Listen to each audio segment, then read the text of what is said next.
But the monstrosities, the murderous days, how do you endure them? How do you take them? I praise. But the anonymous, nameless graves, how hurt? Do you still invoke them? I praise. What right have you in all displays and every mask to be genuine? I praise. And that the stillness and the turbulent sprays know you like star and storm because I praise. Rilke, a beautiful poem. I brought the wrong talk. Because I got up in a pickle, my hens didn't have any food, and I was late as ever, so I dashed out of my study with a talk that I gave last weekend under my arm. And very kindly, my 18-year-old son emailed the right talk to Andrew, who very kindly printed it out. I've just been to the coffee shop and read it, and I'm now convinced it's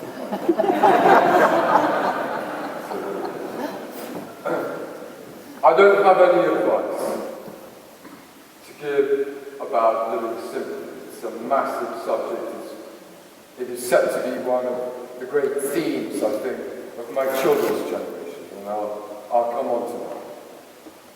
And I will, if you'll allow me, to speak about some of the things that I was left with, some of the questions I was left with, having handed over my wallet, and living without money for 3 months. What I saw of us all living without money for 3 months.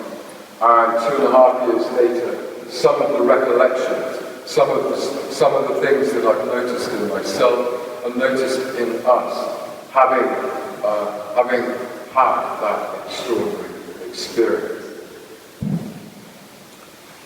Okay. The quest for simplicity, which expresses itself, I think, in a desire for well-being, underlines the course humanity has taken since the beginning. In our age, we are surrounded by images of sun-drenched beaches, smiling couples on posters for health insurance, and history has handed us the enigmatic medieval pleasances, the romantic movement. All of these testament to an unquenchable desire to live well. And we are born into a world full of stories which contain apparent directions to happy ever afters. We all inherit religions and heavens, whether we want them or not. We arrive within a system, and whilst that system is going to have its obvious differences from place to place, it is still a society with its traditions, its demands, its bills, and its moralities. And our lives, to a certain degree, are set within the cauldron of struggle. And I notice this a lot, how much we struggle. And to a certain extent, we have not yet, as a species, learned to truly understand this struggle. And this struggle is perhaps reflected in our desire to experience beauty. Really to be as relaxed as we can about being here for the time that we are. Perhaps the truth is that capitalism was never conceived to make us happy. It has been very successful at making us, some of us, apparently materially rich. And therefore I do not feel inclined to berate it for something that it was actually never designed to do, but a system that sets each individual human being against the other is never going to create, or more importantly, engender a sense of communal or individual well-being. And I'm not sure whether my children's generation are actually going to invest in this way of being a society anymore. I'm also not sure, however much longer, we can describe ourselves as free. The financial model that has developed over the centuries as a result of keeping capitalism afloat is increasingly, I believe, in the process of enslaving most of the Western world.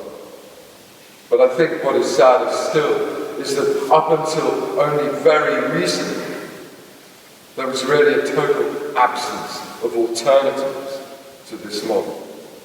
And that our political system as a result has also become pale, unimaginative, and one-dimensional. And the mainstream media are seen as increasingly locked down into presenting a very limited vision of what it is to be a human being. And it is the combination of all of this that I don't feel anymore can last. And there is surely a tipping point where the demands of the system become heavier than any benefits it might happen to offer. When societies approach that point, the resulting stress on the individuals who make up that society begins to show itself. And we are perhaps much closer to that point as a society than we are really being honest about. And once that point is passed, there is always revolution. At some point, over the next 20 years, the new generation will wake up and realize the true extent of the social manipulation that they have been subjected to. They will then look into the distance of themselves. I don't like the roads that revolutions take. They are, for the most part, journeys into the brutal, the vicious, and the bloody. This is because they are power. They are about control. And the victors take control. What kind of peace can ever be built on blood? And we have still yet to explore that possibility. And it is very important, I began to feel, to understand that the quest for simplicity and living well reveals within it its pathways, the shadow of itself, our tolerance of injustice, of corruption, and the deeper into this mirror I look to my own capacity for greed, for selfishness, and for the pitiful need to control.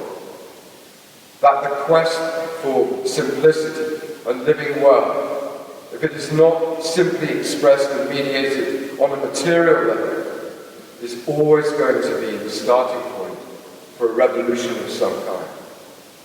And as Gandhi understood, the manner of the revolution will always reflect the nature of the society that emerges from it.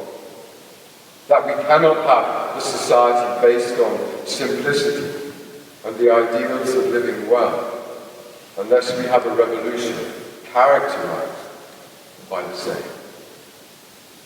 And we cannot have a revolution based on simplicity and living well until, first of all, we connect with the first truth. And the first truth is that all life is connected, and we are connected to it. We exist with and are utterly dependent upon the myriad beautiful forms of life that we share this extraordinary planet with. In that sense, we are many beings. We are not the individuals that we have been told that we are. And the journey of my life, from conception to growth into this adult existence, expresses that narrative of connectedness, as does all our lives. And the oneness that Christ speaks of is the state of communion with God, and God, I feel, is in communion with all life. And we enter that place of communion through acknowledging our connectedness to all that lives and all that is. And the story of humanity's journey since the Reformation has been written from a point of separation. And we are in the perilous position we face because we have not acknowledged the first truth, the connectedness of all life. And we can never experience peace on earth, until we make peace with the natural world, until we begin to live in peace with the natural world. The very idea that we can somehow create happiness and a sense of well-being, that we can realize an inner state of peace whilst vandalizing and desecrating the very substance of life, is nothing other than dangerous, a very dangerous delusion, upheld, I am afraid, by governments and tacitly supported by the mainstream world religions. We cannot realize peace unless we are living in peace. What I noticed 6 weeks in was the lunacy of the manner in which we are living. It suddenly struck me how fast we are going without thinking.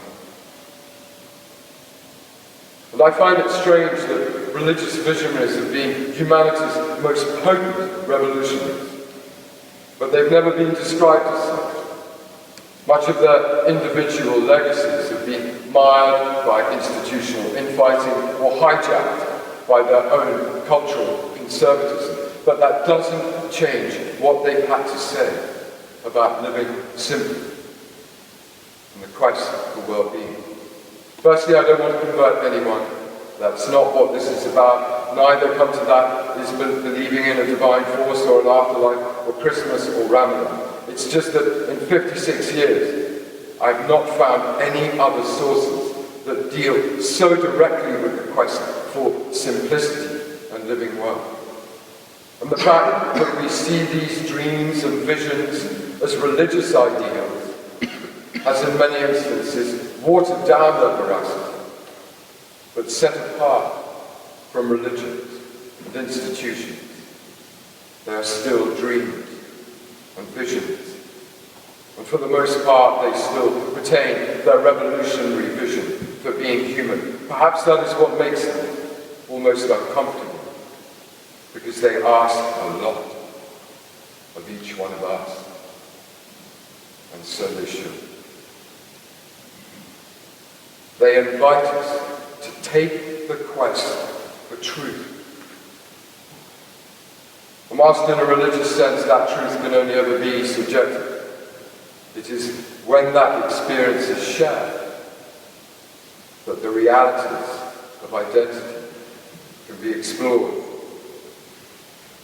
Truth, however, will always lead us into the land of illusions. And the way to truth is through the land of illusions. And if human being is to continue to quest for simplicity and well-being, then we will need to start to acknowledge the three great illusions that are causing so much pain. And the first of these grand illusions, as I've said, is the illusion of separateness.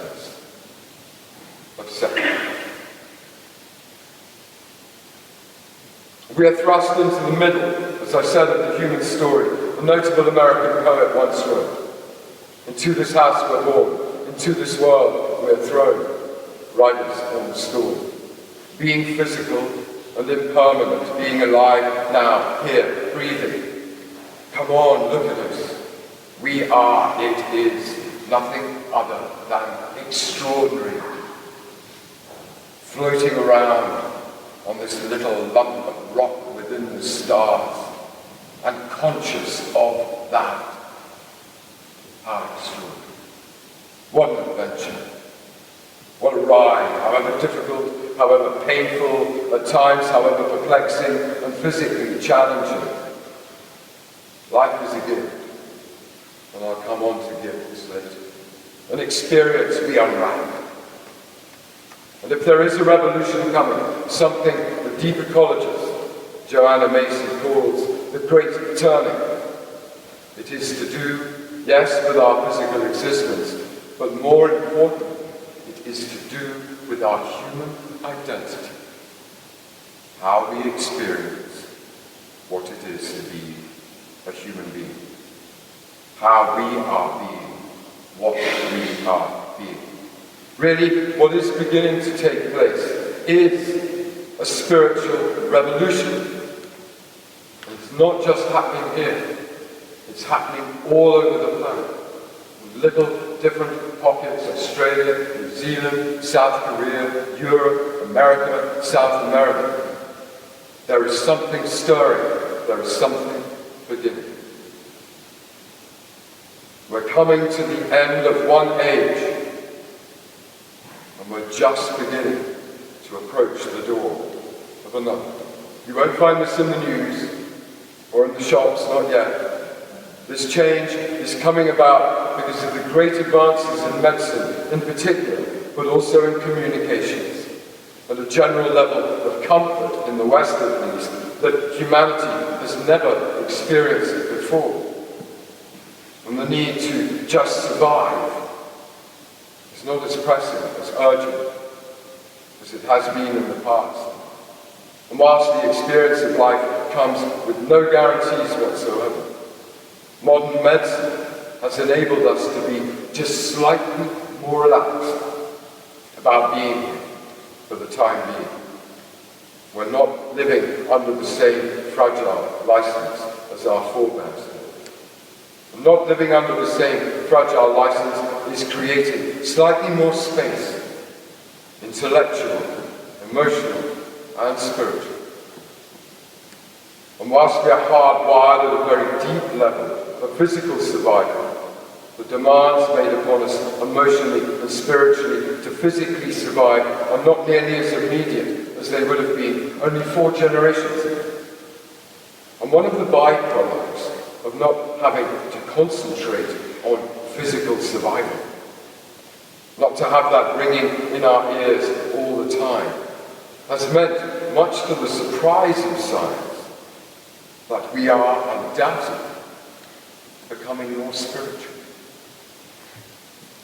One of the greatest issues, I think, that all monotheistic religions face, and most pressing of all Christianity, I think, and we can see this unfolding in front of us in what has formed Christian expression, what has formulated the hard outlines and patterns and traditions, is a world that actually no longer exists. It no longer exists. And the old religions in the West are, at any rate, declining because they existed within the framework of that fragile license.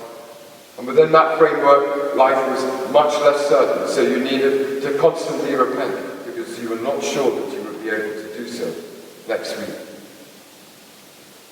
And the old religions were successful because they introduced the beautiful idea of a personal relationship with God. And that is a beautiful idea. But what it has become is self-centered salvation. And that is ugly. And churches act as a kind of repository. This building is a repository of the personal. They are places where all personal experience comes together to form one shared experience.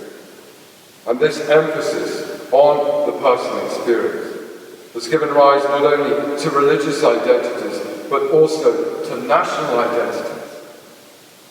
We can see this unfolding now, once again, the battle between so-called national identities within the Crimea. And largely, we have, through that model, got to understand who and what we are by what we are not. And I would argue that that's not a very positive place to be. I'm not a woman. I'm not a Palestinian. I'm not a cat. I'm not a god. I'm not a tree. And I'm not a butterfly. Whilst I was living without money, I had a lot of time just to sit. And I could see this illusion of separateness, the sickness that actually is at the root of of the environmental crisis that we are just beginning to enter. And one of the quietest, because it is one of the darkest realities we are living in, is the reality of mass extinction. On this planet, we now face the sixth greatest extinction since the conception of life. The numbers of butterflies, migratory birds, animals and wildflowers in this piece of land known as England has catastrophically declined over the last 100 years. If that does not reduce us to tears, then the United Nations red list of those species globally that are in imminent danger of extinction now stands at just under 20,000 species. And these figures are not down to greed. They can, for the most part, only exist because we behave as totally separate entities from the rest of the natural world. They are testament to the great illusion of separateness and aloneness.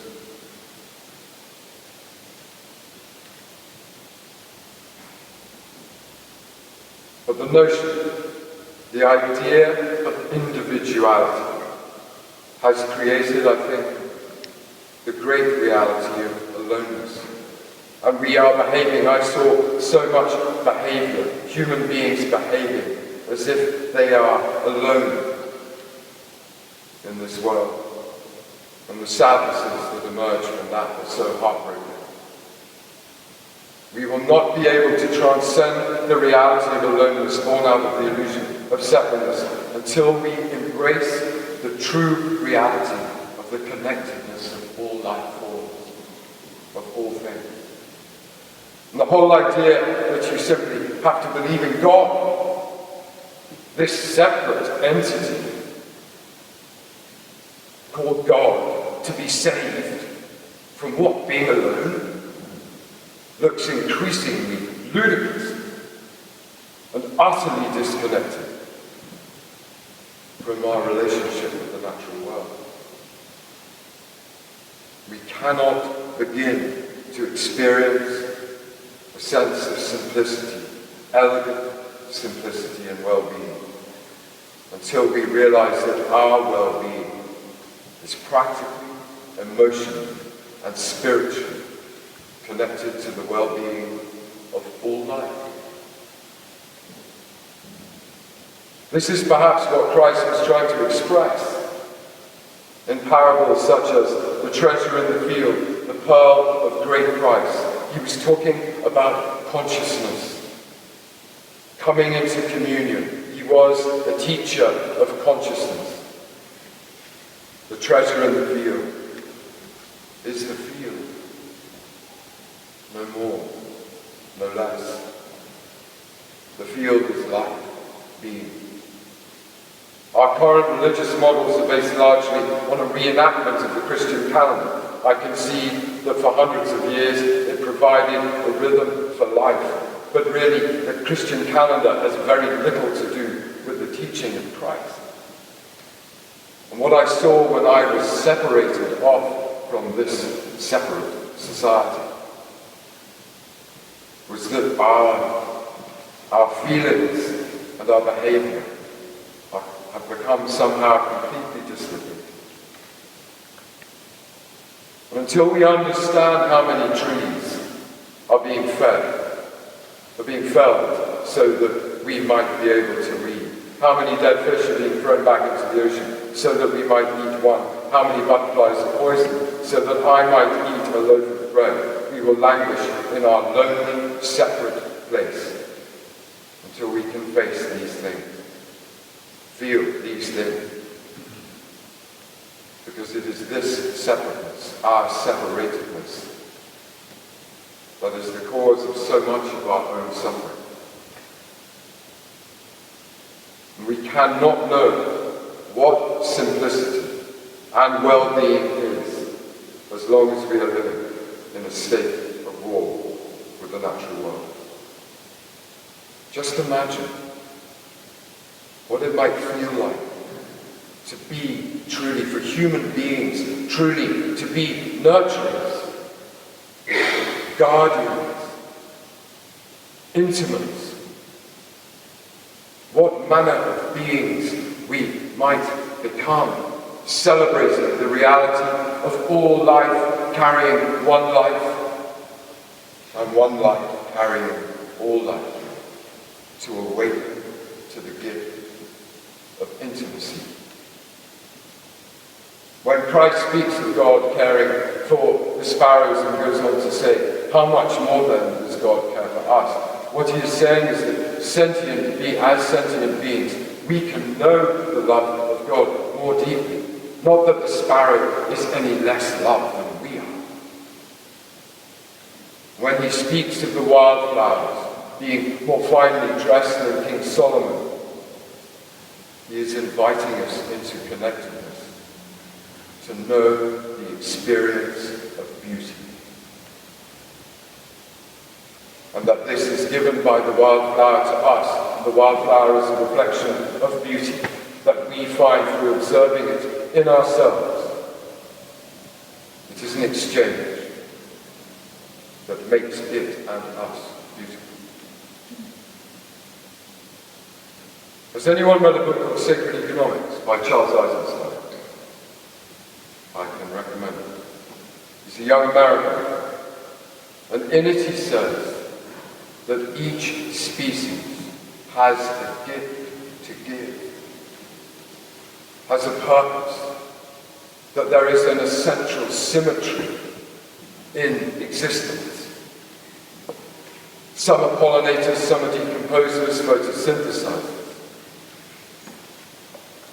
Humanity has not seen itself as the giver of a gift yet.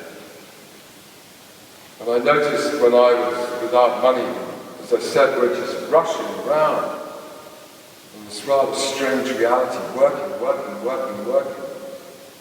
but not feeling. We are not giving.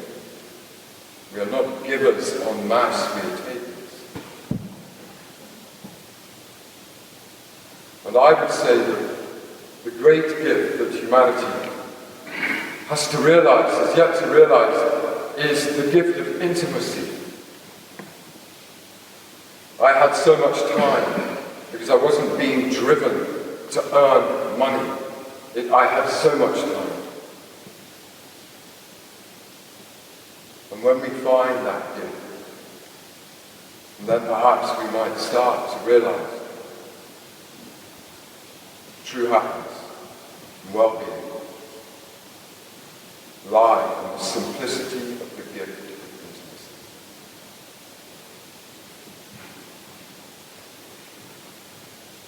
And the second grand illusion is the illusion of ownership.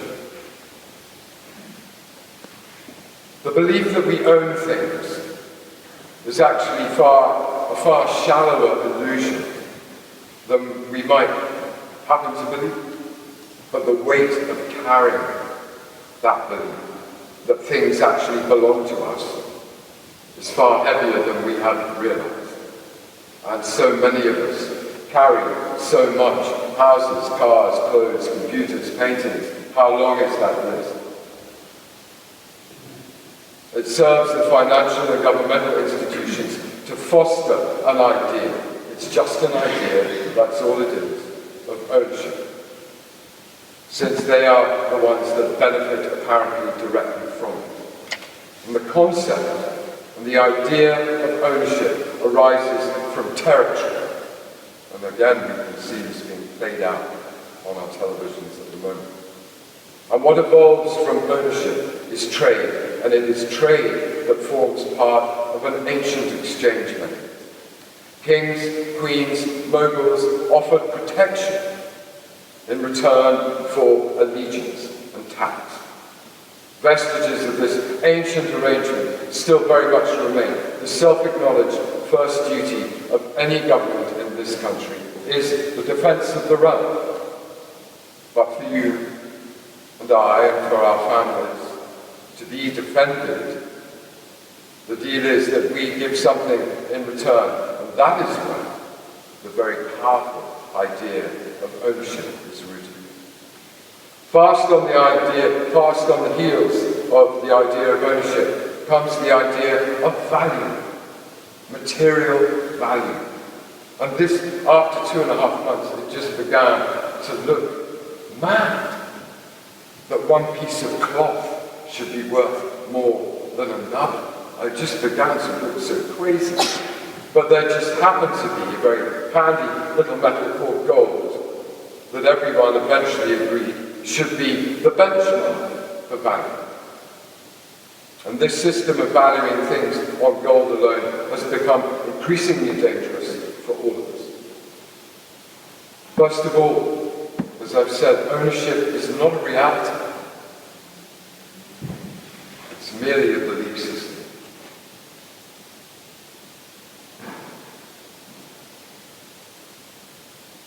And really, we believe that we own so much. We believe we own fields.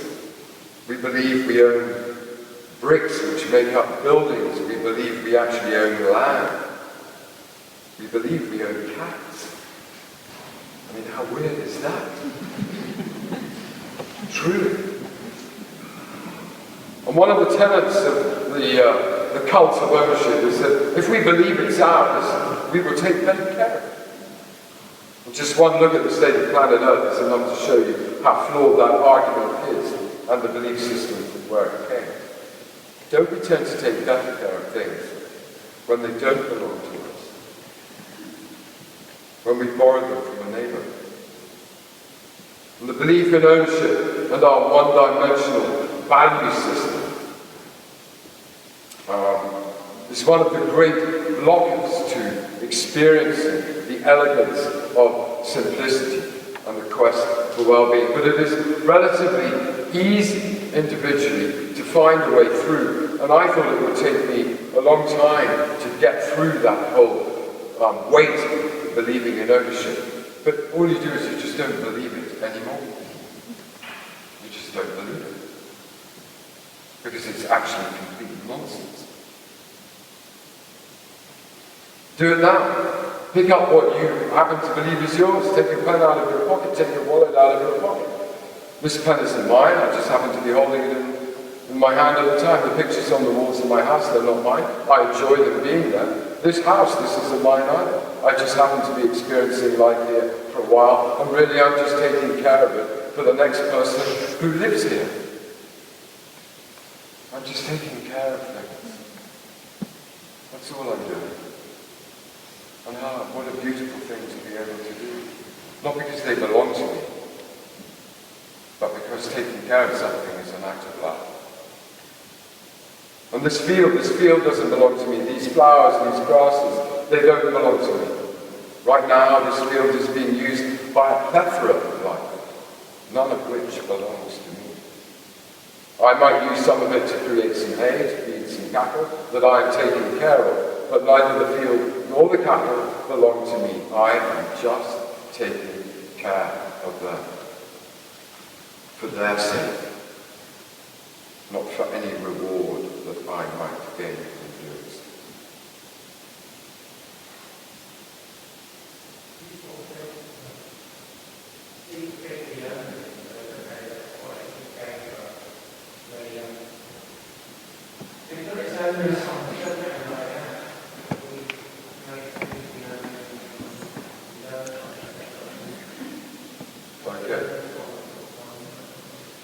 Thank you so much for your observations. I'll take some questions at the end. Is that okay?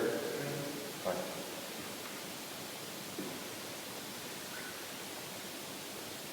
you. The idea that we will only take care of something if we believe we own it diminishes our human being, because it is rooted in selfishness.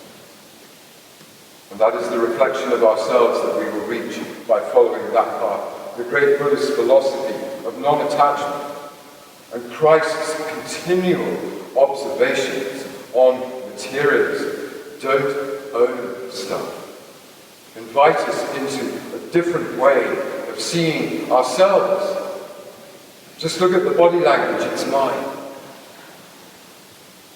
Both Christ and Buddha reach the state of being where they recognize that the state of constantly craving more and more possessions means that the illusion of ownership has taken hold. And the illusion of ownership, or of seeking to own, will only result, and we can see this in the advertising industry which I used to work in, are masters of it. We can see this in almost a constant state of craving, of agitation, of dissatisfaction, of worry, as we find ourselves or choose to become entangled in the roots of a system that has set us against each other, competing for the possession of things that were never ours to take and never ours to own. And this is the madness that I began to see.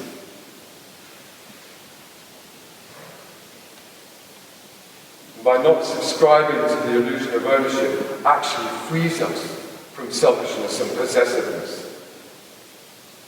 And you and I, as I've said, become human beings that take care of things for the sake of themselves, for the sake of others, and we will feel quite differently about ourselves as a result.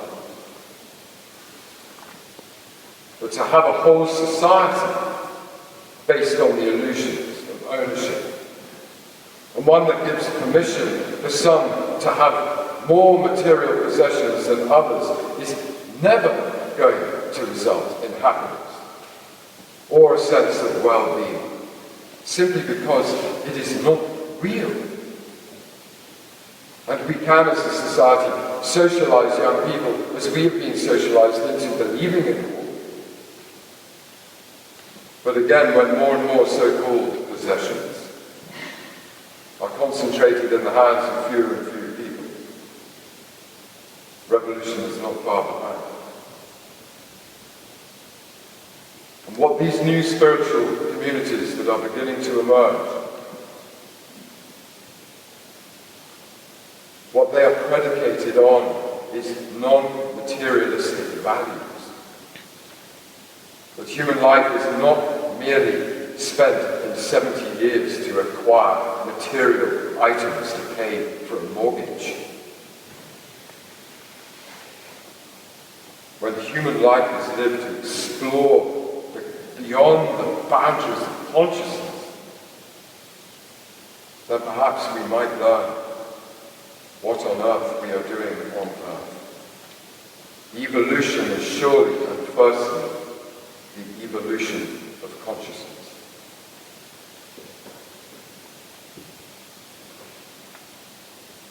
And the third and final grand illusion that I ended up grappling with was the illusion of normality. I'm 56 years old and I've been a priest now for over 20 years, which is just about long enough to have been involved with the passing of 2 generations. And there are some of us in each generation who complain that things are not like they used to be. And when I hear those words, I know that the speaker of them has fallen for the illusion of normality. And this is a very powerful illusion, because firstly, it assumes that there is a normality. And secondly, if someone has invested their sense of well-being within the confines of what they assume to be normal, they tend vigorously to defend it and believe that if it were to change, they would flounder rather than adapt. And having been privileged to travel along this beautiful planet, having seen well over 100 world religions, I have to say to you the most toxic of them all are the literal traditions. By that I mean those within many religions that take what is written and apparently live by it. I need not go into why the Taliban are burning girls' schools and shooting teachers and young women, other than to justify this by what is written. Religion especially seems to be so easily locked into the past. And I walked from Brighton to Devon, and I went into a lot of churches. I saw a lot of churches because I wanted to go into every single church that I passed. And really many churches still invoke the civil war at the time in this country, when there was a war between the puritanical evangelical Christians and the more liberal counterparts. The evangelicals won, and after the short rule of Oliver Cromwell, who we heard a little from today, Henry VIII, everyone had had enough and returned to a monarchy for a little life and leave. Artists, poets, writers and musicians, architects, farmers, politicians. Most of us, all of us, are actually involved in the wonderfully heady business of creating reality. As human beings, we've been given two great gifts. One is to know the reality of love. And the second is to be able to create reality. This is testament to it. Look at it. Gorgeous, beautiful.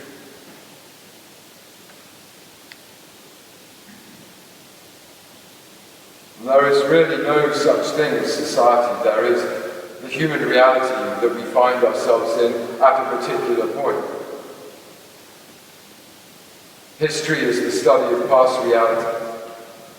What is normal is only normal for now, and really very interchangeable depending on who you are with and what reality they are trying to create. And when I had no money, I experienced so many different realities. The reality of people living on the streets is so profoundly different from those living in houses. The reality of people living in caravans is profoundly different from the reality of people living in castles. I was up at Balkan protesting against fracking in the summer, and the reality of the young men and women camping out in Balkan, what they're trying to do is to create a different political and environmental reality. Christ ushered in a revolutionary new reality, as did the Buddha, as did the Prophet Muhammad, as did the Beatles, as did the Sex Pistols. The fashion industry sells us tailor-made identities that can enhance our standing. And not having any money, sitting on the outside of all of this, just to sit on a bench and watch the world go by. All these different people choosing all these different identities through what we wear. I've done it, we've all done it today. Extraordinary. The sale of identities that goes on. It's not that I'm decrying any of it. I'm just asking for us to see it as it really is. It is us experimenting with reality, and perhaps the mean of all realities can be taken to represent normal, but as reality is changing all the time, there can be no fixed point ever for normal. In that sense, churches, mosques, football stadiums, soap operas, shopping centres can all become reference points for realities. And we can choose what realities we attach ourselves to. And some of us can become addicted to one reality or another, believing that without it, our world would be a far more difficult place to manage. It wouldn't, actually. The churches I think, and I went into a lot of them, are especially interesting because they've been around, many of them, for so much longer than the span of one human life. And many of those who make churches one of their reality bases like the idea that change happens very, very slowly. We cannot, I believe, experience the beauty of simplicity until we understand and accept responsibility for the fact that we are the creators of the reality that we live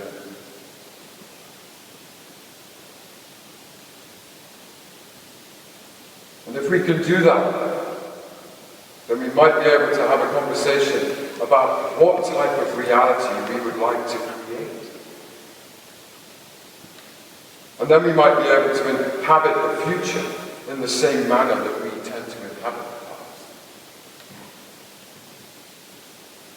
And a large part of our sense of well-being, our sense of being earthed in, is actually down, I believe, to our a moral understanding of how we treat others, and I saw so much of it. Treating others, and in those others I include our brothers and sisters in the natural world, is about taking part in the creation of a reality that does not harm. We haven't even begun to create a reality that does not live harming other species and each other. Our current attempts to do this are really focused through imposing the law, rather than focusing on accepting choices that arise from knowing responsibilities, the choice to support one reality over another. It is not that the internet is creating a new reality, as we're being told. It is surely more that we are realizing a new reality because of the internet. I'm discovering a new way to be me. And having grown up in Screenland, my children have a very different sense of what it is to be normal than I do. And so I saw so many different realities. And this is in itself. Normal realities are constantly morphing and bending depending what we put into it.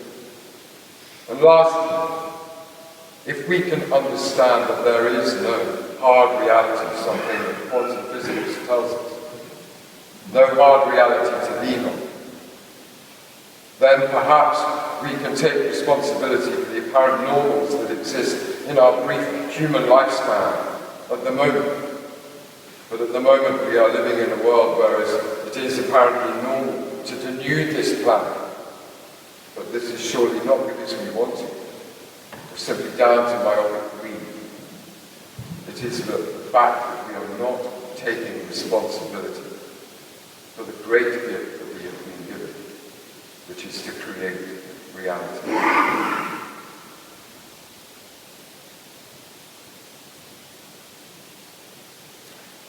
And finally, I saw so much struggle between one human being and another. I experienced so much generosity, and the generosity was made more telling by the fact that those who offered it were often struggling themselves.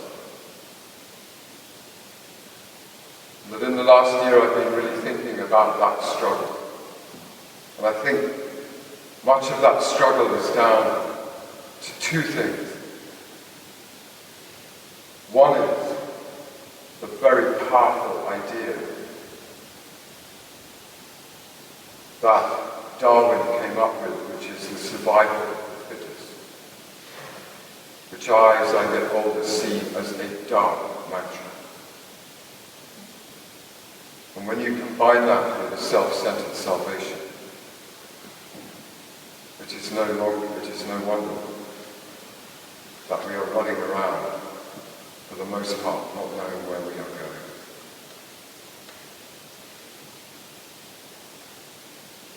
And to back that up, I've been reviewing a book for researchers called Spiritual Ecology.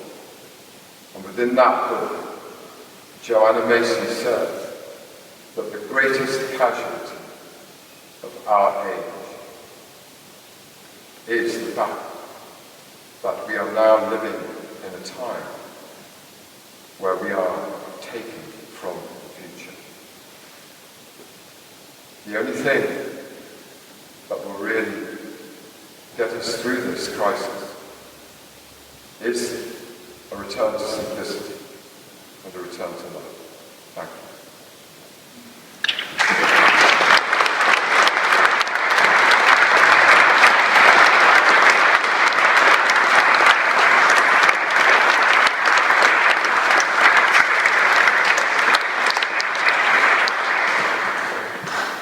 Thank you, Peter, for a very challenging and stimulating talk.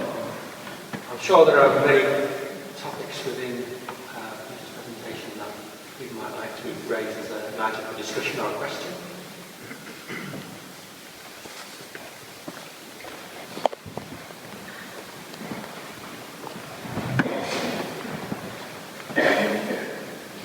I was interested in the fact that you felt that Christianity provided a way of finding this connectedness, because I found, on the contrary, when I was trying to raise this idea within the church, and the group of us got together, we did through a year's worth of the readings for the Sundays that year, and I couldn't find one single reading that moved away from the traditional Judeo-Christian tradition of a hierarchical sense of man being given this power over nature, sort of almost given nature to sort of lord over. And I found that really Christianity was something that I couldn't really turn to apart from the life of Francis of Assisi, which he happened to be a Christian, but I couldn't actually find anything within even the preaching of Jesus to actually provide the idea of connectedness with nature. I understand the idea of solidarity with human beings from Jesus, but not with other life forms. There's very much the sense that a little water snail would be something that would be better than a human because of this Judeo-Christian tradition. So I was interested that you seem to find something with Christianity that did provide that. So just interested to see what it was that you found provided that for you. Thank you.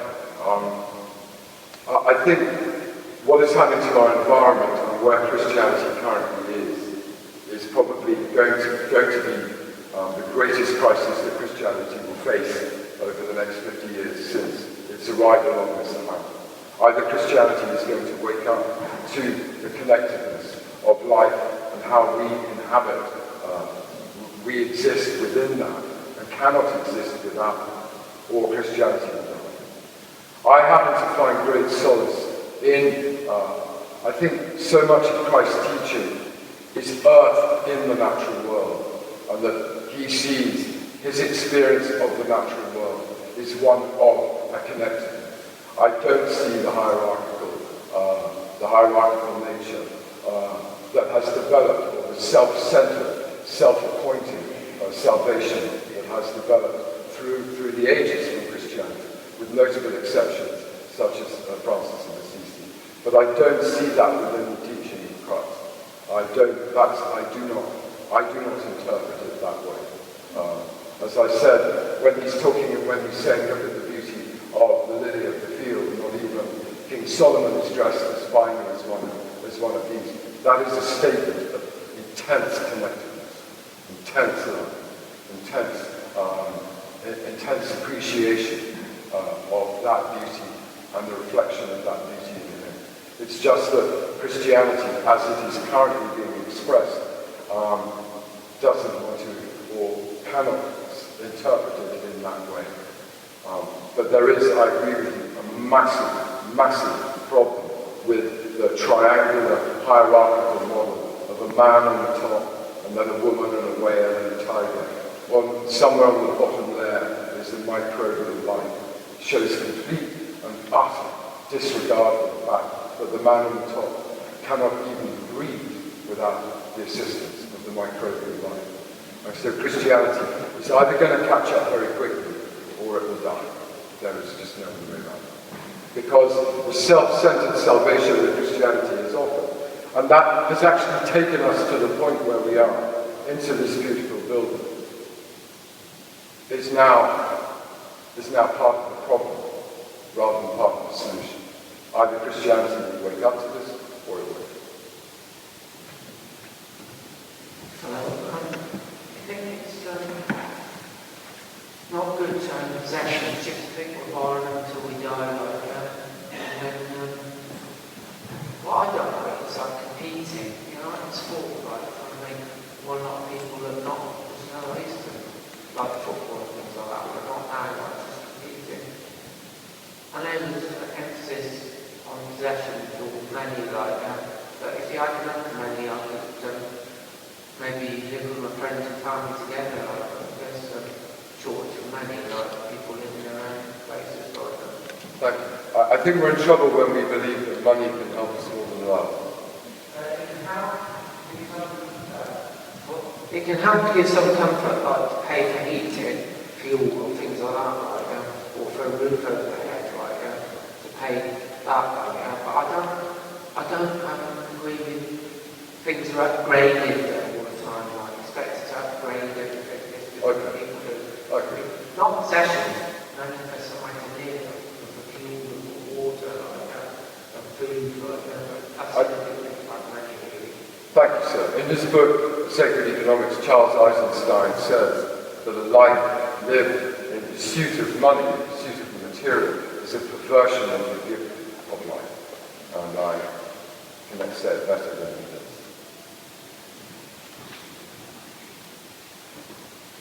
I wonder if there are good and bad species, in other words, you said that we all have the leisure to think because of the advances in medicine, but surely that's because some microbes have quite tough. Microbes are just doing what microbes do. I don't think they have a personal vendetta against it. You kindly demonstrated that simplicity is anything but simple tonight in your talk, and it's complex. I feel that human beings and indeed life is drawn towards complexity. Is that a paradox? Indeed it is. I couldn't agree with you more. It's because we think too much. No. I was intrigued when you said Darwin's survival of the fittest is a dark mantra. It is. Could you elucidate it, please? Yes, I can. Life on this planet would not exist without giving. Our closest star, what we call the sun, gives, this is Franciscan theology, gives light and warmth and heat. Trees give oxygen, we give carbon dioxide. I think the survival of the fittest is a biological reality, but I think what we have missed with our empirical, rational, very cold, male, scientific, analytical mind is that running with that is the great gift of life, the great gift of one species to another, the gift of conception, the gift of seeds, the gift of food. And so I think just to see it as just this struggle, and I was long perplexed by this struggle for existence because I absorbed the survival of the fittest. And that is really such a bleak notion. And if we absorb that, then we are going to behave in manners that brutalize the rest of the natural world, because we want to impose, in a sense, that mantra. We are the kings. It is only when we can accept the gift of our own vulnerability, then I think we begin to balance that. And I'm not saying that it is untrue, I'm just saying that it needs balancing out. And perhaps over the next 50 years we might attempt to balance it. It also feeds capitalism. I think notions of self-centered salvation and the survival of the fittest are actually what capitalism is about. And I'm not, capitalism has taken us to this point, but I think we are beginning now to really outgrow it. I was intrigued about the idea of the land and ownership, because if you look at a lot of the tribes through the world, they don't understand the concept of ownership. But we've got this, I suppose it goes back to Genesis, does it? And God telling Abraham that this land is his. I mean, would you, as it were, blame the Judeo-Christian tradition for the idea of ownership of land? No, I wouldn't necessarily blame the Judeo-Christian tradition for the ownership of land. I would blame the manner in which it has been interpreted. I think if you look at the Sermon on the Mount and the teaching in the Beatitudes, you can in no way deduce any sense of ownership from that. I think what Christ is saying at that point is completely, not against, but a complete tonic to balance out the ideas of ownership. It's just that it serves a certain section of our society for us to believe in the illusion of ownership. And it is it is quite a powerful illusion. And to wean ourselves off it, I think, is going to take several generations and quite a lot of struggle. Hi Peter, I'd just be interested in your views on fracking and your arguments about it. All right.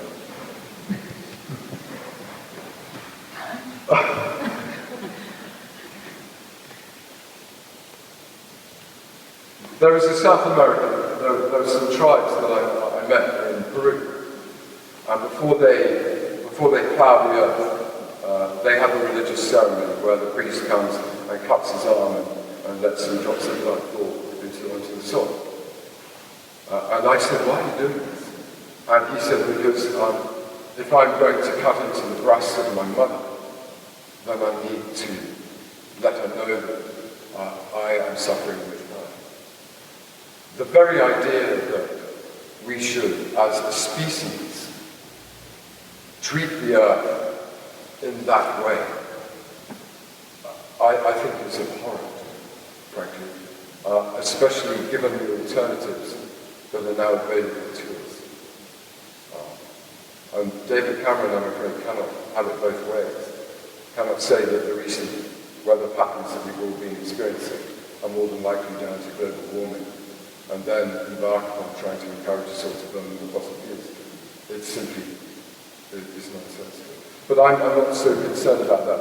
I'm much more concerned that as human beings we kind of begin to step up and begin to treat the earth with dignity, respect and love. And then I think we will start to feel a much deeper sense of peace if we can do that. So my reasons are spiritual. Do you think the mind is involved in the old beginning about 10 years ago, It has. That is true.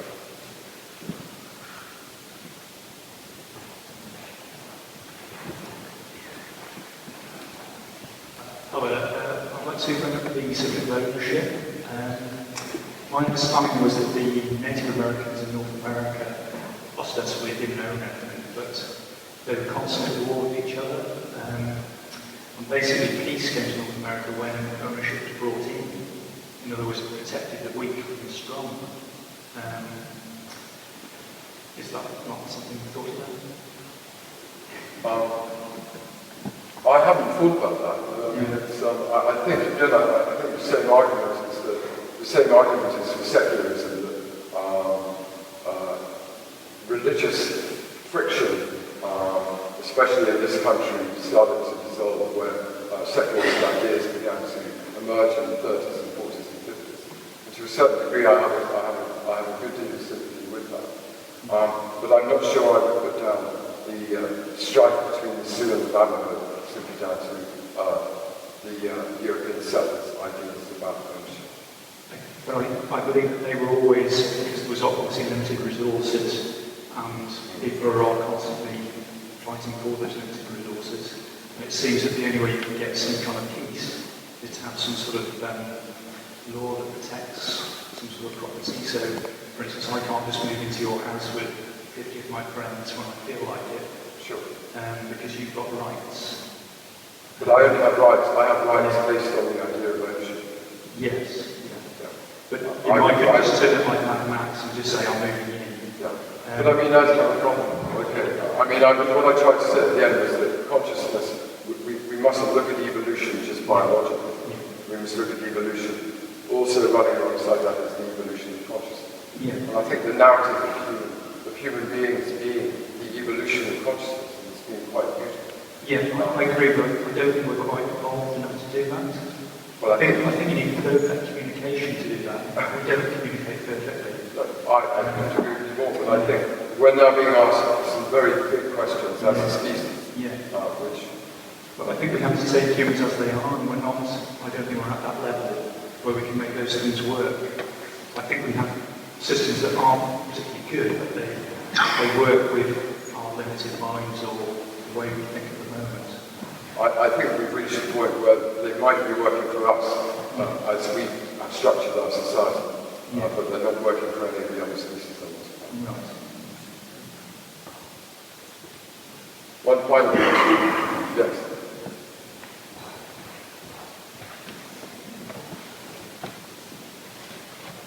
Very simplistically, I wonder about the word responsibility, and that the more I possess, the greater my responsibility to see that what I possess is handled properly, with due respect, and so that if I am a lord over the earth, that gives me a much greater responsibility to see that that is cared for properly.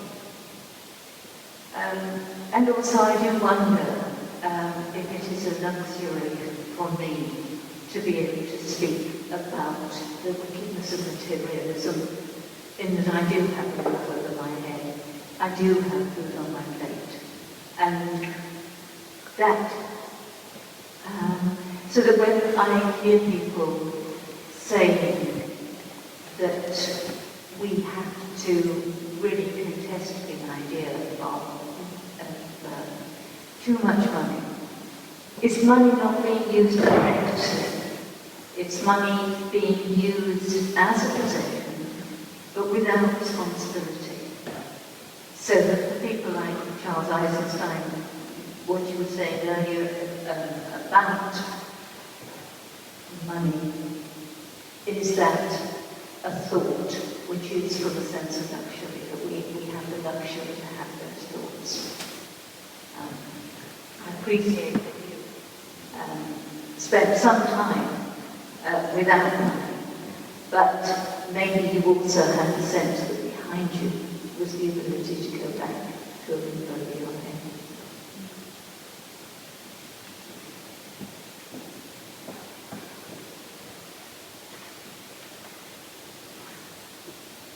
I feel again that I would rather be somebody that takes care of something without believing that I possess it. I acknowledge that we have a system, a financial system that is structured in the manner that it is. I think all I'm trying to say is that I would rather have a system where we took care of things on behalf of each other, rather than we took care of things because we own it. That may be intensely idealistic, but I will stick with that. Okay. Thank you so much.